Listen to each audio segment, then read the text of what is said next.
Հաստատի ժողովուրդը կոչվեց, որ երկու անգամ ձեզ տանեն։ Դուք չկրեք։ Ժողովրդան Ժողովուրդ առանց գոռալու։ Սրբազան ժողովուրդը երկու անգամ հաստատից ցույց տվեց, որ դուք գնաք, 3 անգամ, բայց դուք ցանկանում եք գնալ։ Հիմա եթե ժողովուրդը էլի ցույց տա, որ դուք գնաք,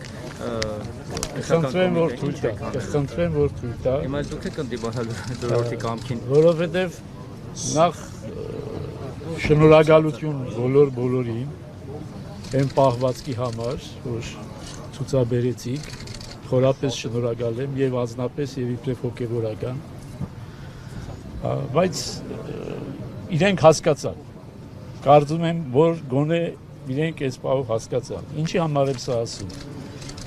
տեսնում եք վարույթը ձեռնարկվել է ամսի 17-ին, իսկ կարող էին շատ հանգիստ, շատ մեգուսի ձերբակալել ամսի 17-ին, 18-ին, 19-ին, 20-ին եւ մինչեւ 26-ը ներառյալ։ Բայց իրենք կամ գիտակցաբար, կամ անգիտակցաբար, ես ավելի հակված եմ առաջինին, որ ցույց տան նաեւ իրենց ուժը մայրաթորի պատերիցներ, իրանք չպիտի որ չիմանային, օպերատիվ տվյալներ չունենային, որ այսօր նախատեսված է քահանայից ժողով, եւ դժվար թե չիմանային, որ ես արդեն քանի տարի է, 20 տարուց ավել է, այդ քահանայից տարեկան ժողովի կոորդինատորն ու պատասխանատուն եմ, եւ նախագահ վեհապար Հայրապետի կողքին ադենապետն եմ։ Շատ լավ գիտեի, բայց ինչու համար որոշել էին ամսի 27-ին այստեղ այս մասկի շոուն կազմակերպեցին, չստացվեց,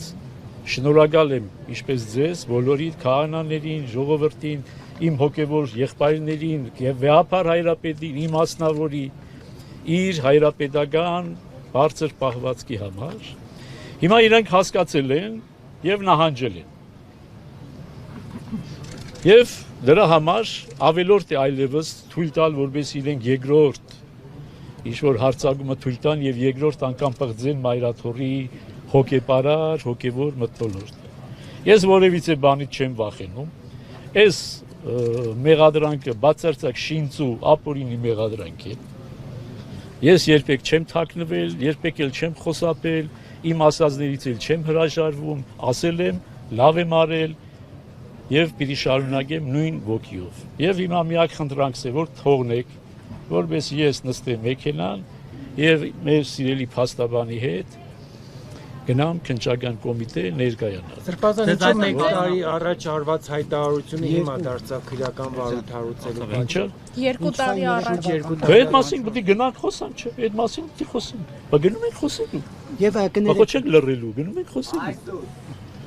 Այստեղ ոչ մեկ համաձայն չի որ դու գնաս։ Սրբազան որ ասել մարել նկատի մեկ այդ հրաշք։ Աքես ինչ նկատի ունեմ այդ։ Ինչ որ ասել եմ, այից մինչև ֆակտ։ Ոչ ես կշտում, ասում եմ այից մինչև ֆակտ։ Սրբազան, պարզ է որ ձեզ եւս կկալանավորեն, ինչպես կալանավորեցին բազմաթիվ Սրբազանի մյուսներին։ Ամեն ինչ մարդու համար է։ Դուք պատրաստ եք կանխատեսում եք այս ամեն ինչը։ Մեկ է, ինձ համար մեկ է։ Մենք այս աշխարհում հոգևորականներս ապրում ենք իբրև աքսորիա։ Հիմա բանդում կլինի, բանդից դուրս, ամեն տեղ մեզ համար բանդ է։ Բայց որտեղ է, որ Աստված մոտիկ չի։ Ամենուր Աստված մոտիկ է։ Նաև բան։ Բայց այսպես բոլորը մեկուսացնելով հերթը կգա կասնի կարծում Հայրապետին ամբողջ եկեղեցին։ Մնացած հարցերին հետո կպատասխանենք։ Չի հասնելու։ Հիմա նախ եւ առաջ մեր գերագույն խնդիրը եւ մեր բոլոր հոգեվոր եղբայրներով վեհապար Հայրապետի գլխավորությամբ մենք մեր գերագույն խնդիրը ձեր օգնությամբ, ձեր օժանդակությամբ, առանց ձեր օժանդակության ոչ մի բան չէինք կարող անել, հա այս ճակատամարտը հաղթել ենք։ Հիմա իրենց մենք պետք է այսպես ասած հաղթատուկ չտանք, որպես իրենք երկրորդ հարձակման իրավունքը ձեռք բերեն։ Արդեն իրենց նիկոլագանները ավելի այդ բանը տանում են համացանցում, որ ես թաքնվում եմ ձեր հետևում, ես թաքնվում եմ քահանաների հետևում, թաքնվում եմ եպիսկոպոսների եւ մյուսների հետևում, ես չեմ թաքնվում։ Թույլ տվեք իրենց ապացուցել, որ ես չեմ թաքնվում։ Եվ դուք էլ կարող եք այս ամբողջը արտահայտել այնտեղ, որտեղ ավելի հնարավոր է արտահայտել, քան թե փորձենք այս հոգևոր մթնոլորտը խաթարել։ Եթե կարծում եք սա Մեկ շարժ Ժողովուրդը մտավախություն ունի, որ ձեզ կանոնավորելու են։